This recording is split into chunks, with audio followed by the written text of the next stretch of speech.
Imagine you are alone beside a black river. It is night. The moon is thin. The forest is breathing around you. Then you hear water move. Not a fish, not a bird. Something heavier, something with muscle, something with teeth. A jaguar is swimming towards you. Its eyes are locked on your chest. Its paws cut through the river. Its head stays low, and your ancient brain gives you one command. Run. But you cannot run. The water is too deep. Your legs feel like stone. The predator reaches you. It rises. It places both paws on your shoulders. Its mouth comes close to your face. And then, it does not bite. It nuzzles you. Like it knows you. Like it missed you. Like some part of its wild brain carried your face through years of hunger, danger, and forest noise. So here is the question. What would you do? Would you believe this animal remembered you? Or would you tell yourself a safer story? That it only smelled food. That it only heard a familiar voice. That it only followed instinct. That is the easy answer. But the easy answer may be wrong. Because long before cities, long before farms, long before we called ourselves civilized, ancient humans lived inside a world of animal memory. Every track mattered. Every scent mattered. Every warning cry mattered. And every animal that remembered us could become either a danger or a miracle. The false answer is simple. Wild animals do not remember kindness. They remember food, they remember threats, they remember territory, they react, they do not reflect, they survive.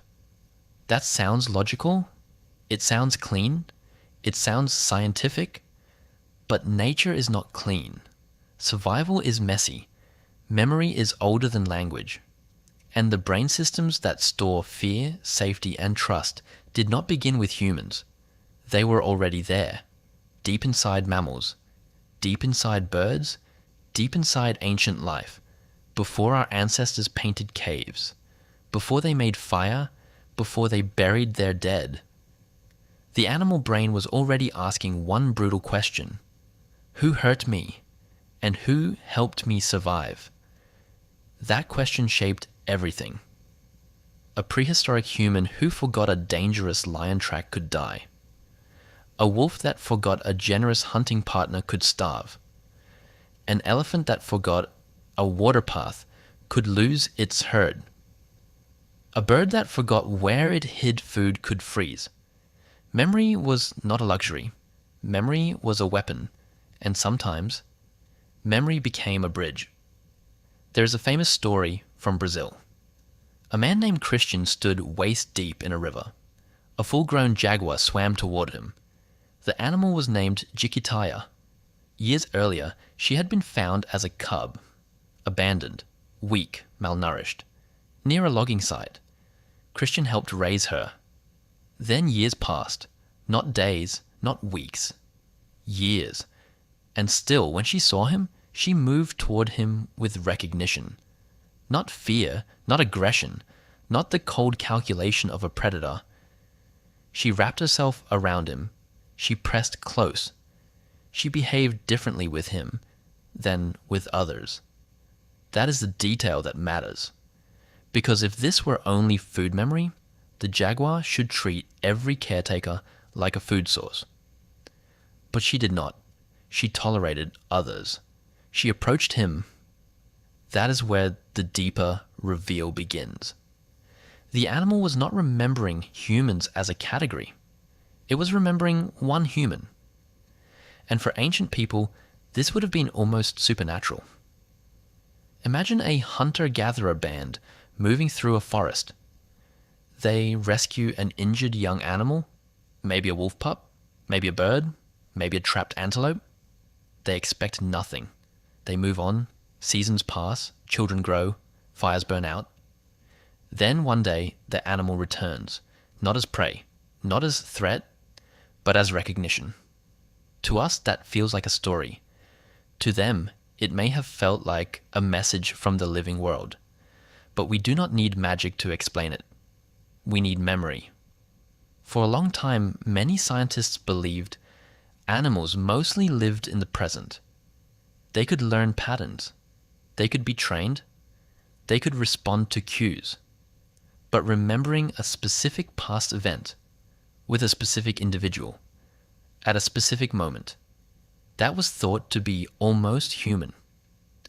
Then the evidence started breaking that idea apart.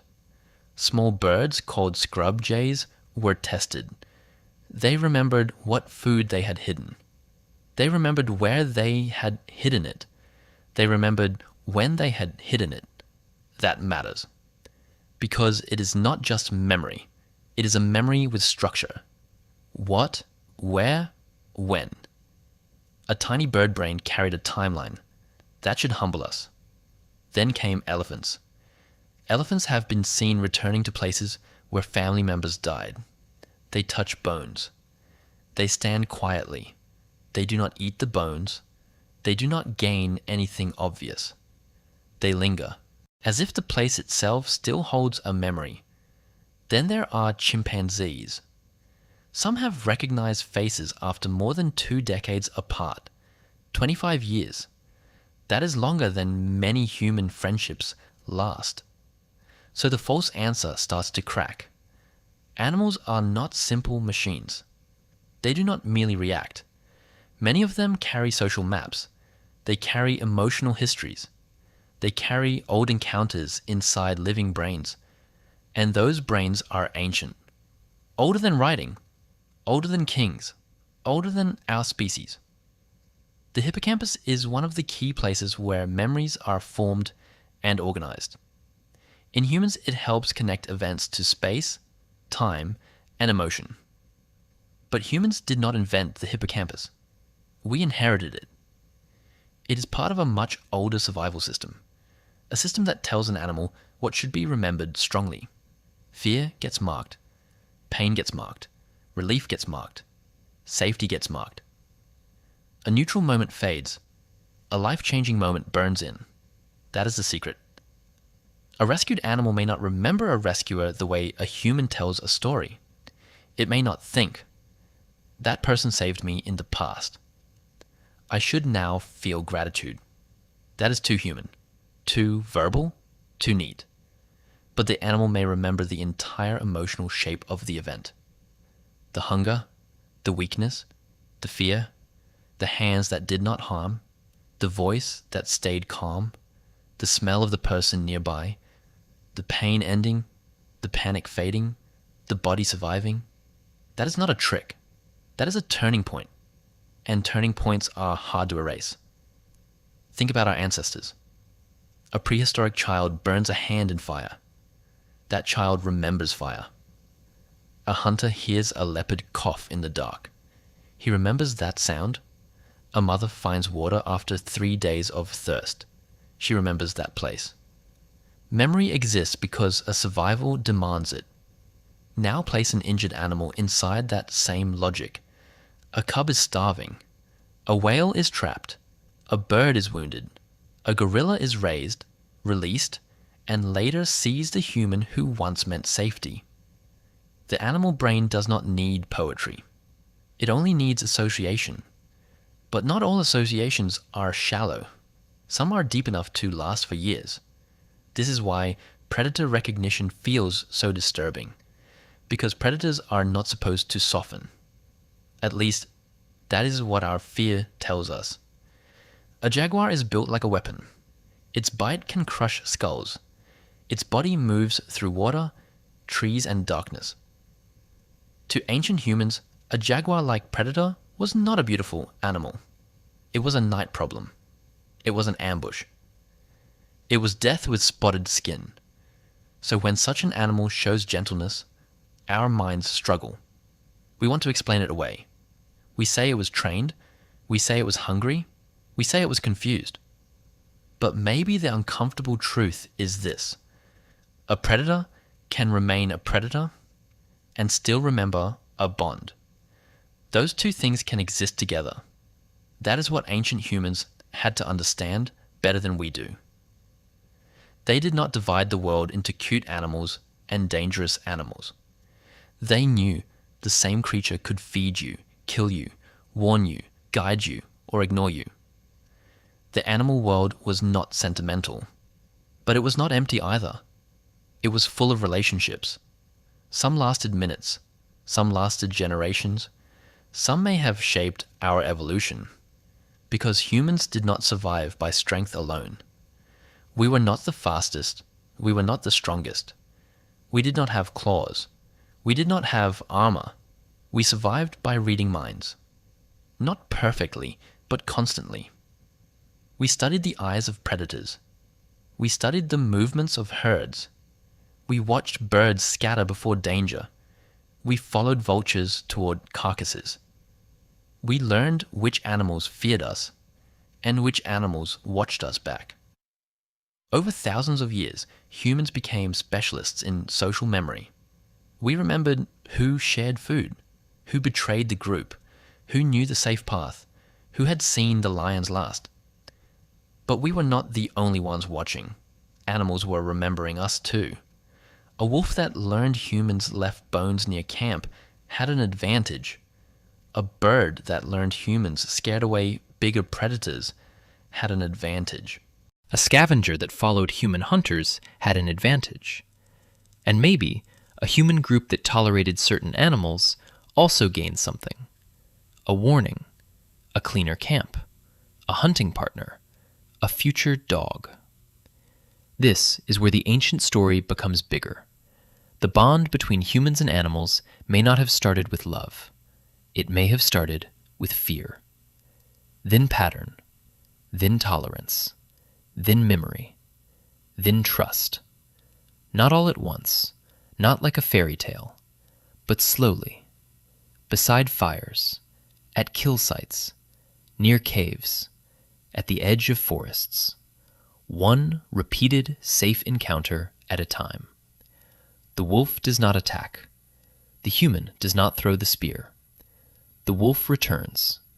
The human leaves scraps. The wolf remembers. The human remembers.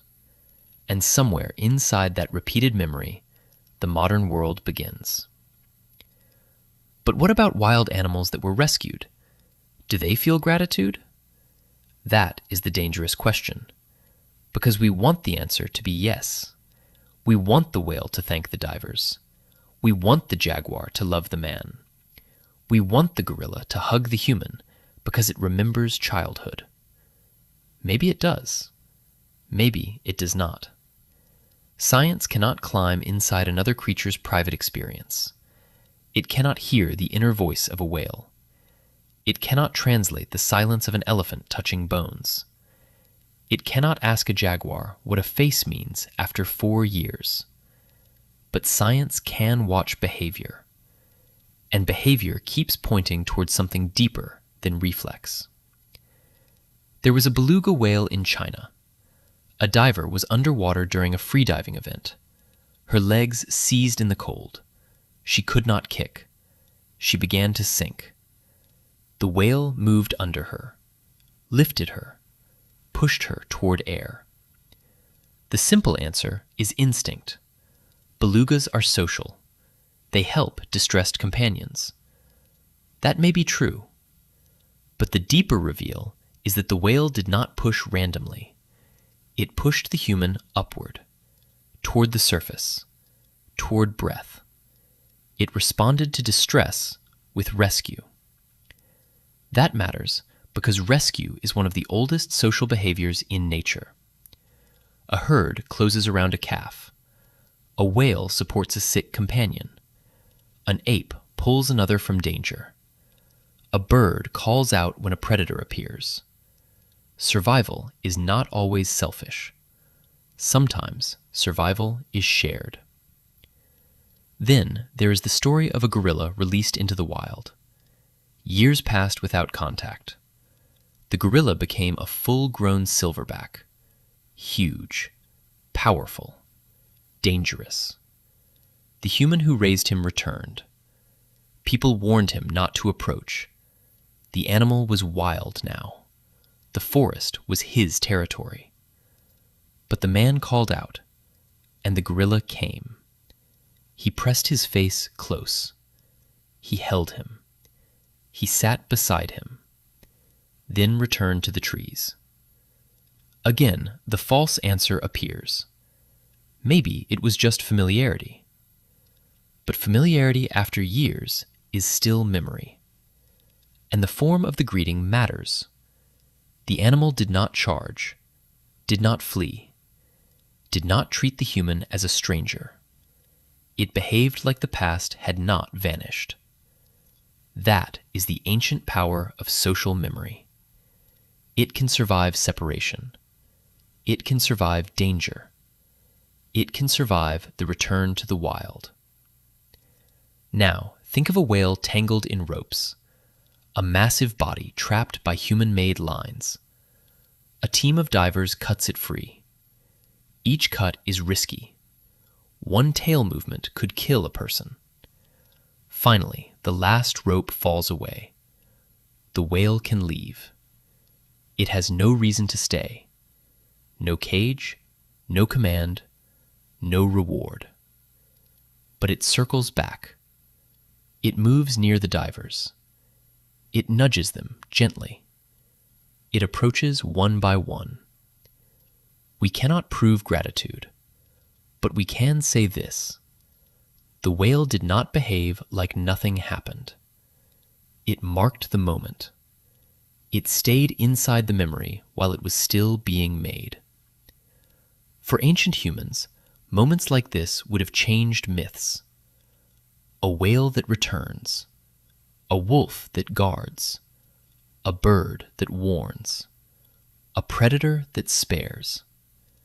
These were not just animal encounters. They were survival mysteries. They taught humans that the wild had attention. The wild had memory. The wild could recognize. But we must be careful. This does not mean wild animals are safe. A jaguar that remembers a man is still a jaguar. A gorilla that greets a rescuer is still powerful enough to kill. A whale that nudges a diver can still crush a body by accident. Trust does not erase nature. Memory does not remove danger. That is another false answer. Some people see these stories and think kindness can tame the wild. It cannot. Kindness may be remembered, but the wild remains wild. That is what makes these moments so powerful. They happen across a boundary that never fully disappears. The animal is not becoming human. The human is not becoming animal. For one moment, two ancient nervous systems recognize each other. Fear lowers, memory rises, and survival pauses. Maybe that is why these stories haunt us. They remind us of something modern life made us forget. We were never alone on this planet. We were surrounded by minds, different minds, silent minds, watchful minds. Minds that remembered paths, faces, threats, voices, and mercy. Our ancestors knew this. They had to know it. They lived under animal eyes every day. They learned that a creature could remember a spear, a trap, a wound, a hand, a rescue, a voice, a face. And maybe, sometimes, it remembered the human who arrived at the worst moment and did not bring death. So when a jaguar swims toward a man and does not bite, when a whale circles back after being freed, when a gorilla returns from the forest after years, we are not seeing a cute exception to nature. We are seeing nature itself. Older than language, older than civilization, older than us. A memory system built for survival, but capable of something that looks almost like tenderness.